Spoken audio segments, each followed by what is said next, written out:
Ready start.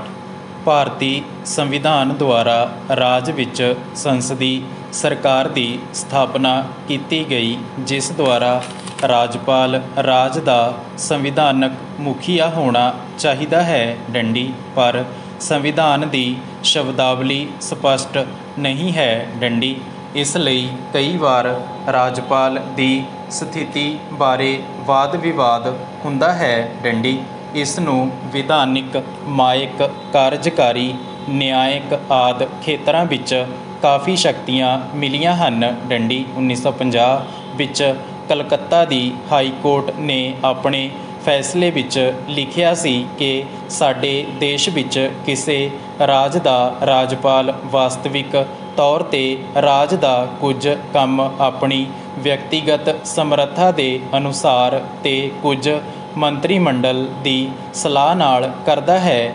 ਡੰਡੀ ਪਰ ਭਾਰਤ ਸਰਕਾਰ ਦੇ ਅਧਿਨਿਯਮ 1939 ਵਿੱਚ ਇਹ ਗੱਲ ਨਹੀਂ ਹੈ। ਡੰਡੀ ਸੰਵਿਧਾਨ ਦੀ ਧਾਰਾ 163(1) ਵਿੱਚ ਵੀ ਕਿਹਾ ਗਿਆ ਹੈ ਕਿ ਜਿਨ੍ਹਾਂ ਹਾਲਾਤਾਂ ਵਿੱਚ ਇਸ ਸੰਵਿਧਾਨ ਦੁਆਰਾ ਜਾਂ ਇਸ ਅਧੀਨ ਰਾਜਪਾਲ ਦੀ ਇਹ ਵਿਆਖਿਆ ਕੀਤੀ ਹੈ ਕਿ ਉਹ ਆਪਣੇ ਕੰਮਾਂ 'ਤੇ ਉਹਨਾਂ ਵਿੱਚੋਂ ਕਿਸੇ ਕੰਮ ਨੂੰ ਆਪਣੀ ਮਨਮਰਜ਼ੀ ਨਾਲ ਕਰੇ, ਉਹਨਾਂ ਗੱਲਾਂ ਨੂੰ ਆਪਣੀ ਮਰਜ਼ੀ ਨਾਲ ਕਰੇ, ਉਹਨਾਂ ਗੱਲਾਂ ਨੂੰ ਛੱਡ ਕੇ ਰਾਜਪਾਲ ਨੂੰ ਆਪਣੇ ਕੰਮਾਂ ਦੀ ਪਾਲਣਾ ਕਰਨ ਲਈ ਸਲਾਹ ਮਸ਼ਵਰਾ ਦੇਣ ਲਈ ਇੱਕ ਮੰਤਰੀ ਪਰਿਸ਼ਦ ਹੋਵੇਗੀ। ਡੰਡੀ ਸੰਵਿਧਾਨ ਨੇ ਕੇਵਲ ਆਸਾਮ ਦੇ ਰਾਜਪਾਲ ਨੂੰ ਕੁਝ ਜਨਜਾਤੀ ਦੇ ਖੇਤਰਾਂ ਦੇ ਪ੍ਰਸ਼ਾਸਨ ਦੇ ਸਬੰਧ ਵਿੱਚ ਆਪਣੀ ਮਰਜ਼ੀ ਨਾਲ ਕੰਮ ਕਰਨ ਦਾ ਪ੍ਰਬੰਧ ਕੀਤਾ ਹੈ। ਡੰਡੀ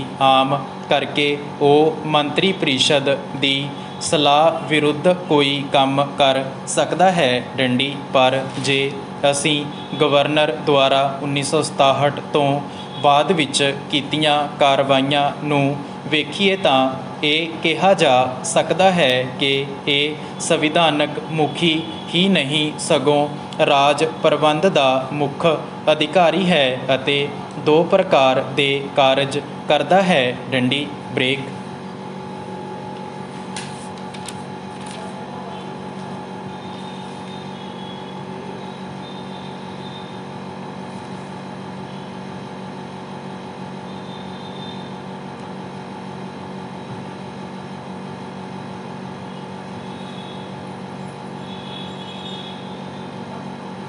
ਹਾਂਜੀ ਰੈਡੀ ਸਟਾਰਟ। ਉਹ ਬਹੁਤ ਸਾਰੇ ਕੰਮ ਆਪਣੀ ਮਰਜ਼ੀ ਨਾਲ ਕਰ ਸਕਦਾ ਹੈ। ਡੰਡੀ ਇਸ ਦਾ ਮਤਲਬ ਇਹ ਨਹੀਂ ਹੈ ਕਿ ਆਪਣੀ ਅੰਤਰ ਆਤਮਾ ਅਨੁਸਾਰ ਕੰਮ ਕਰਨਾ ਅਤੇ ਠੀਕ ਤੇ ਗਲਤਾਂ ਦਾ ਫੈਸਲਾ ਕਰਨਾ।